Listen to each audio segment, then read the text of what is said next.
Yun po mga kaibigan, ang menu ko po for today ay pork legs na mayroong red bean curd. Nagisa ko lang po siya sa ginger. Maraming ginger po ang inilagay ko. Yan. At saka yung pork leg po na blanch po, binold ko siya ng ibinold. Pagtapos nilagyan ko po siya ng red bean curd. Salted red bean curd po yun.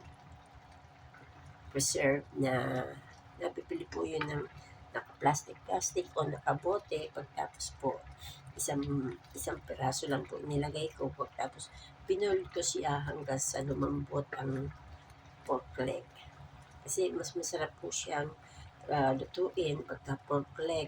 Kasi yung lasa niya, tatagos hanggang sa loob ng laman. Kaya masarap po. Yan po yung aking menu for today. Yan. Pagluluto po. Yan. Yan po ang aking menu for today.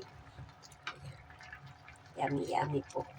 Like, bali, ano lang po yan, konting salt lang ang inad ko kasi yung preserved red bean curd, salted na po yun. Kaya, hindi na po natin kailangan dagyan pa ng maraming asin. Masarap po ito. Yan. Masarap po yung,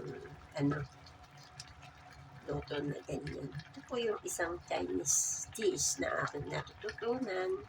Kaya isi-share ko po sa inyo ang aking menu for today. Yan po. Yan po. Maraming salamat sa panonood. See you again next video.